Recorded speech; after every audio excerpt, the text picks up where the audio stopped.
Audrey. I would like to start by finding out a little bit about you, your full name, your maiden name, and we can start. Okay. By the way, it's October 21st, 2004, and I am Audrey Babush Keys. My maiden name was Babush.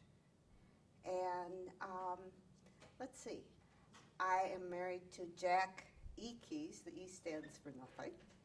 We have 4 children who, if you were to ask me my thing I'm proudest of course, and I think everybody says this, of their children, David, who is married to Laura and have a child, Dana, and live in Seattle. Janet, who is married to Mark and has a horse farm and lives in outside of St. Paul. Carol, who is married to Joe Farrar and has no children, and nor does Janet Keys. And Bruce, who lives in Milwaukee and is married to Diane and has 2 gorgeous little boys, Eli and Isaac. So one of the reasons I'm very proud of these children is 3 out of the 4 belong to synagogues. So they are practicing Jews, whether or not they married somebody Jewish or not. And that gives me great pleasure. Well, that's great. Your family that came to this country, your grandparents probably, or your parents? My mother's side, it was my great-grandparents who came in the 1860s. Oh. And I have a story I love to tell about great-grandpa, who was Leopold Harris, and his wife was Sarah. And great-grandpa Harris was a dry goods merchant. And he opened a little store, but he was not a very good dry goods merchant. So great-grandpa sold out before he went bankrupt. The store, the building, is still standing, and he sold out to a man by the name of Adam Gimbel. And the building is standing on Wisconsin and Plankington Avenue. So it was called the Fair Store, and that was great-grandpa Harris's store. That is really interesting. And my great-grandparents on the other side were from Germany, and they were the Hirsches, which was my grandfather's name, and they came here probably 1880, I would guess. Because my grandmother and my grandfather on that side was born in Germany. But my mother was born in the United States. And in fact, my grandfather had, on that side, had family that stayed in Germany, and we did lose one of my granduncles to the Holocaust. They lived in a city called Möhne in Germany. The other part of my family, the family that came in the 1860s, were from Alsace-Lorraine. So that's the one part of my family. And my grandfather was a tailor, and was an itinerant tailor, in fact, and traveled through northern Wisconsin selling suits. And that's how he met my uncle, who married my aunt. He was a doctor up at Iron River, Michigan. On my father's side, my father was bar mitzvahed on the boat coming here. And he came here before the First World War. And was one of 7 children. He arrived here, of course, at 13, came to Milwaukee, and went right to work, never went to high school, but then entered the university without ever having gone to high school, and his family supported him. His younger brother worked so that he could he was the second youngest, so that he could go to school, and he got an engineering degree. So it's really kind of amazing that he was able to do that. I should say. And they came from White Russia, that family. And when these families came here, the names that they had in Europe were the same names that they carry now, or did they The change their Harrises names? and the Hirsches had the same names. I think a C was dropped out of Hirsch because some of our family is Hirsch and some is Hirsh. The Babush, I understand, was Babushkin. Now, I'm not sure if that's, I've heard that that's the Russian Santa Claus, and I've heard that that's the scarf, of course, that you put, that's a babushka that you put around your head. But it was, I believe it was Babushkin rather than Babush, which was my father's name. I see. That's So. very interesting family. And I was going to ask you what they did to earn a living, and you did tell me about the gimbal story. Yes. And the other members of the family on the other side. Well, my grandfather, my father's father, they always said he never worked a day in his life. His family supported him, and he was the Talmud scholar. Oh. And he answered questions. And it's really kind of interesting because I have such a mixed background because my father, of course, came from this Talmud scholar, the Orthodox background. My mother came from the old German Jew, extremely, extremely reformed. We grew up with a Christmas tree. I started Sunday school at the Christian Science Church. I'm the youngest of three. I have my two older sisters. My middle sister had been very sick when she had scarlet fever when she was like 5 years old, and they told my mother she'd never walk, and if she did, she'd walk on her knees. And my mother turned to the Christian Science Church. And fortunately, my sister walks very well, and what the doctors told Mother was not true, but a good share of the family just then practiced Christian Scientists. So your parents were both born in Europe? No, my mother was born here. She was born? My mother was born here. I see, and grew up here. And grew up here. And my grandmother was born here. And how did your mother earn a living and your father earn a living? My father was an engineer. My mother never worked, outside of the house. My father was an engineer. He started out as a time and motion study person, which I don't think was quite suited for him, but that's beside the point. He ended up opening his own business in materials handling and sold heating and air conditioning in later years, materials handling equipment, large equipment. And I always think of the story that just after the Second World War in the late 40s, my father thought of putting a fan behind a filter for a heating unit and thereby filtering the air so that people with asthma or various lung diseases could then have filtered air. Well, Dad was making these in the garage, and he couldn't keep up with the orders and ended up selling the patent to GE, who then started air conditioning. So it was like 1945 that air conditioning first came into homes. He was really ahead of his time. Yes. Fantastic. What was it like growing up for you? Well, it was very interesting. For one thing, I spent all my summers in Kenosha. And that's where I met my husband at 10 years old. And we used to go out in the fields and pick strawberries. Thank you. And it was my aunt and uncle who lived in Kenosha had no children. And interestingly enough, my uncle practiced with a doctor from Waukegan who was black, who was African American, which in those days was most unusual that somebody would be that liberal. But because I spent my summers there, we went to his home, he came to our home, and I just saw no distinction in color. And so my parents were pretty liberal in that way, I should say. whole family. What do you remember most about your childhood and growing up? Well, I think probably those summers.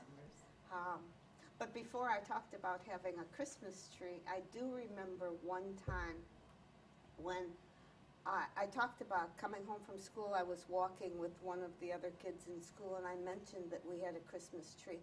And he said, "How could you have a Christmas tree? You're Jewish." And I kind of cringed, thinking, oh, maybe this isn't right.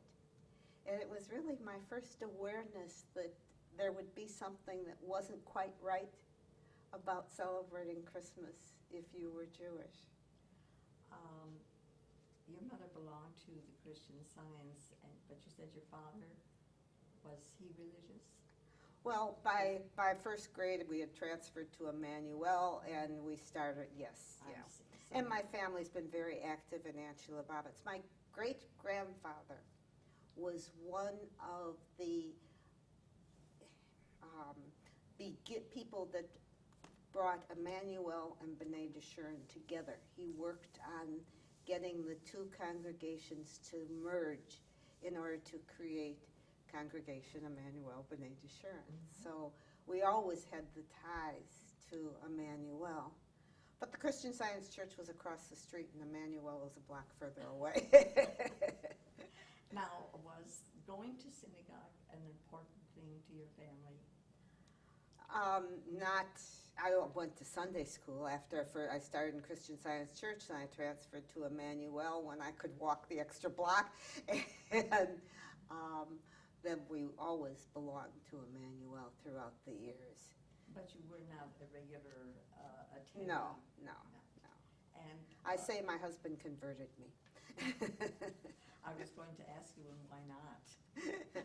Well, it just wasn't an important part of our life, particularly, although we always celebrated the holidays, and mostly and I remember very fondly, both the Pesachs that we spent with my father's sisters and brothers, as well as being in Kenosha as a child. I was with my husband's family in Kenosha. They would include us because my aunt and uncle who I stayed with were next door neighbors to my husband's aunt and uncle. So as small children, we would go to Seder. I would go to a Seder there too. Sounds delightful. Were you happy to be a Jewess? As a child, I ran against prejudice, but it was just something you accepted. I think it was only as an adult that you can really get that pride in being Jewish. Mm-hmm. Did you have a Jewish educational background? I went to Sunday school at Emmanuel for whatever that was. I hate to say it, for whatever that was worth. So yes. Did you get a lot of your Jewish background from the Sunday school? I'd say probably not. It was much more social. Certainly a social background, but I don't think that I really got my Jewish background from my husband's family, much more so. What I was going to ask is, in what way was your family actually a non-traditional family? But I guess that you summed it up before. Would you add anything to that? Well, I think it was unusual to have the Orthodox Russian Jewish mixed with the very German Reformed Jewish, of course, is somewhat unusual right there. Were you aware at all of any anti-Semitism? You did say something about that before, but did you become a little more aware of it? Oh, I think growing up at the time, I was probably 10 years old at the end of the Second World War, and you certainly were aware of anti-Semitism during those times. The Jewish, and it's interesting, the Jewish children stuck together much more. We were much more, probably closed out other people more than they closed out us. I belonged to a high school sorority, which was unheard of later. And was the principal called us into the office and said, "You can't have a sorority." So we then disbanded and formed another. I joined a sorority with people on the west side, which again was, I mean, west side and east side didn't mix, but I went to the west side with some friends and we joined that sorority. So that countered the anti-Semitism, and we were probably more as much anti-Christian as they were anti-Semitic. What is your involvement in the Jewish community agencies like the JFS, Well, from the time I was in high school, certainly, belonged to Council of Jewish Women, and I have a lifetime membership in Council of Jewish Women. I was very active in ORT and was president of our ORT chapter at one time in my life.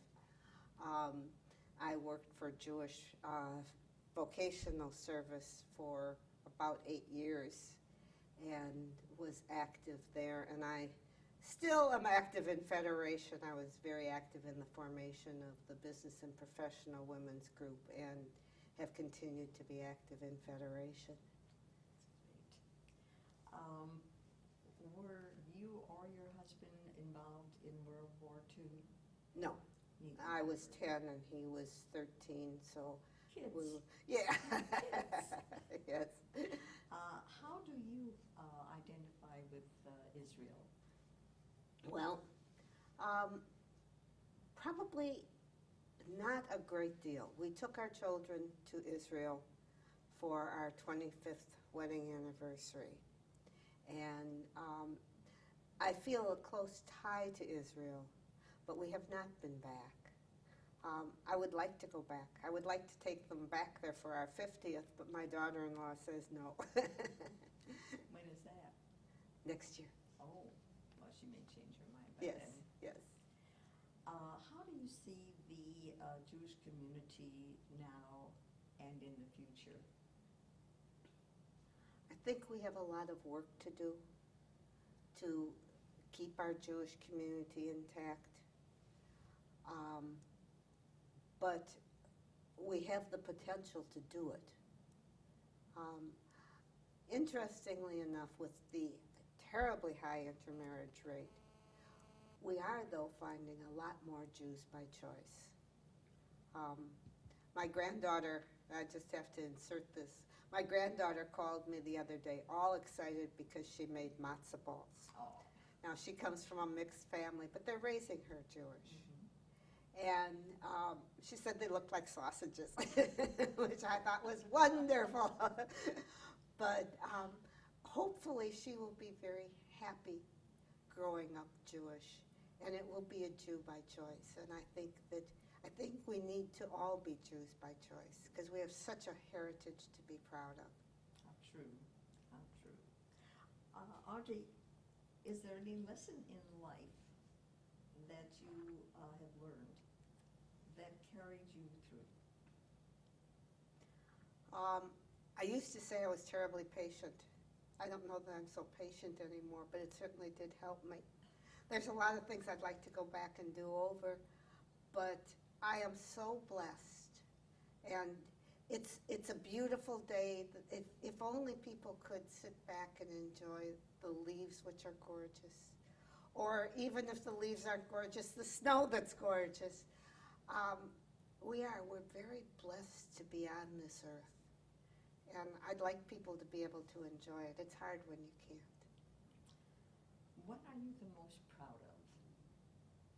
Well, the standard answer is your children and your Judaism, which I am.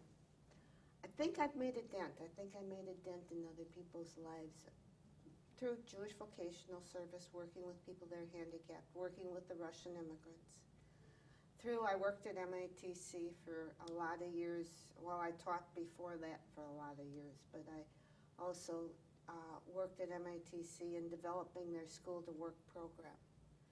And hopefully giving more young people a handle on what their future careers could be and making education of importance to them. And some of the things that I didn't accomplish, I see are being accomplished now by others, and I'm very pleased with that.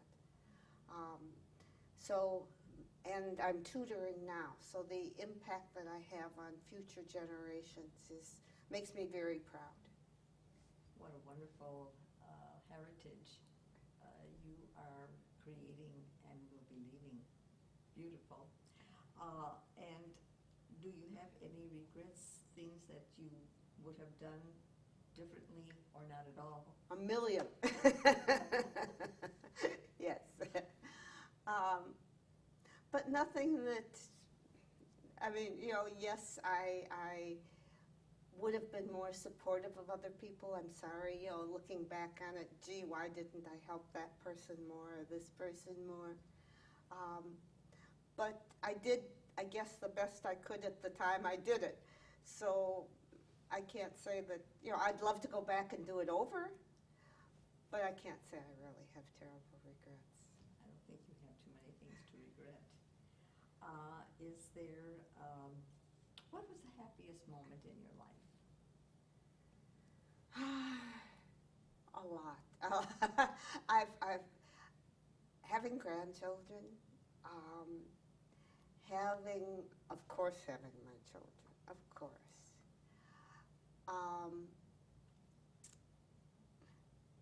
There's so many. It's hard for me to think. I should have thought about this more, but and maybe just something as simple as my granddaughter calling me and saying I made matzo balls. And there's nothing as marvelous as Tuesday afternoons I take care of my grandson who is just a little over a year.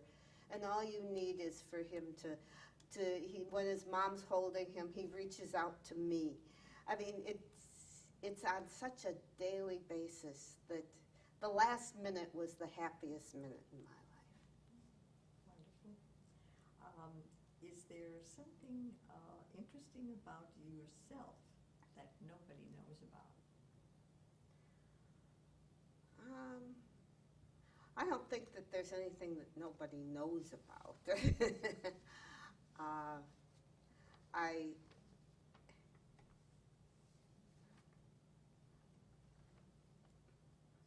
I don't know. I guess I can't come up with anything offhand. All right. Now, I understand that you worked at MATC as an associate professor. What did you teach there? Well, I taught at what was the old Spencerian College, and then I taught at Concordia College, and then I went to MATC and I taught business all the way through. My undergrad degree is a Bachelor of Business Administration. But I did not teach very long. I tried teaching in high school one year. It was a disaster. But I love teaching adults. So I taught business courses. The very beginning of business machines, coming in with I started out with the old rotary calculator and ended up teaching in the computers. And I taught business English there as well. And then I went into an administrative position. You are active in the Federation Women's Division. Would you let us know a little more about what you do in this division? Well, at the moment, I'm simply taking cards, and I have been in charge of the divisions I've been in, chairman, co-chairman. I also was very active in the formation of the Business and Professional Women's Group. And right now, I'm president-elect of the American Association of University Women, the North Shore chapter. And I'm a docent at the Milwaukee Art Museum, and I'm tutoring. And I'm babysitting. It sounds like several lives. It's too many lives. You're right. Working was easier. Retirement's wonderful, but working was easier. And I understand that you worked on the Historical Society's exhibit? No. Oh, yes, I did. Come think about it. Yeah, I forgot. Yes. I can't say I played a huge role, though. Yes, I did. I can't even I just, yeah. What did you do? identifying pictures and sorting through things. It was not a very big role. Are there any other organizations that you belong to?